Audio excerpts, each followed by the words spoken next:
Assalamualaikum warahmatullahi wabarakatuh. Perkenalkan, nama saya Nurfadia Dwi Amalia, NIM E2019-1116 dari kelas Perbankan Syariah 3. Baik, di sini saya akan menanggapi perihal video yang sudah dijelaskan oleh Bapak Dr. Abdul Wadud Nafis, LC-MAI, yang mengenai perhitungan pendapatan nasional. Nah, apa sih pengertian pendapatan nasional? Jadi, pendapatan nasional itu adalah nilai total output akhir suatu negara dari semua barang dan jasa yang diproduksi dalam satu tahun. Baik, selanjutnya konsep pendapatan nasional itu ada 5.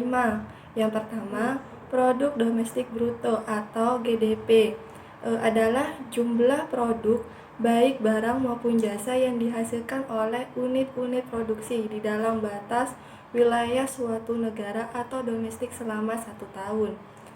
Rumusnya itu GDP sama dengan pendapatan masyarakat dalam luar negeri ditambah pendapatan asing luar negeri. Yang kedua, produk nasional bruto atau GNP adalah nilai produk baik barang maupun jasa yang dihasilkan oleh penduduk suatu negara nasional selama 1 tahun, termasuk yang dihasilkan oleh warga negara tersebut di luar negeri.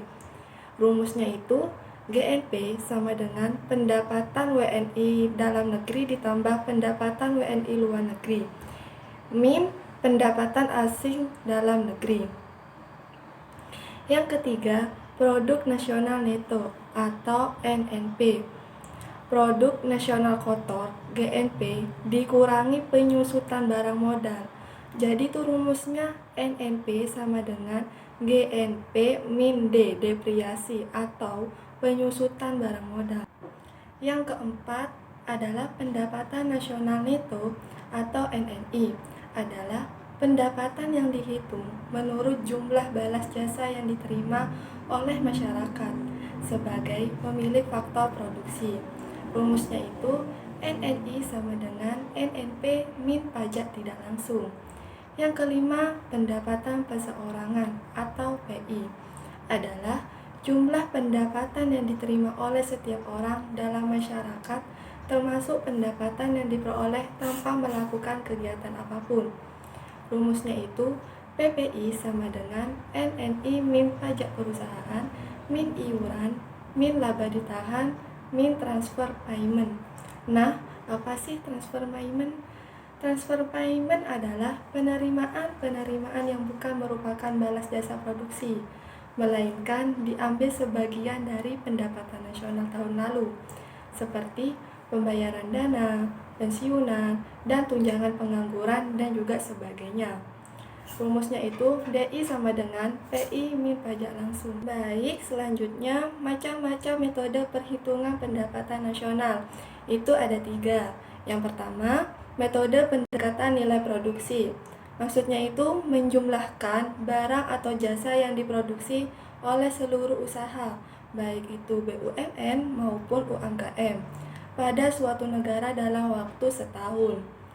Yang kedua, metode pendekatan pendapatan.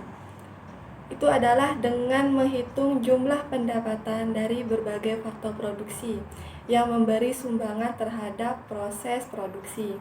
Yang ketiga, metode pendekatan pengeluaran adalah jumlahkan semua pengeluaran dari rumah tangga, perusahaan, pemerintah, dan masyarakat pada periode tertentu.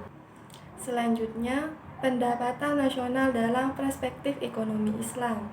Yang pertama, pendapatan nasional harus dapat mengukur penyebaran pendapatan individu rumah tangga. Yang kedua, pendapatan nasional harus dapat mengukur produksi di sektor pedesaan. Dan yang ketiga, pendapatan nasional harus dapat mengukur kesejahteraan ekonomi Islam. Dan yang keempat, penghitungan pendapatan nasional sebagai ukuran dan kesejahteraan sosial Islam melalui pendugaan nilai santunan antar saudara dan sedekah. Selanjutnya, sumber-sumber pendapatan nasional dalam ekonomi Islam, yaitu ghanimah, Sodako, infak, zakat, usir, ziyah, karos, pajak tambang dan harta karun, dan juga wakaf. Sekian tanggapan yang saya sampaikan. Kurang lebihnya mohon maaf. Wassalamualaikum warahmatullahi wabarakatuh.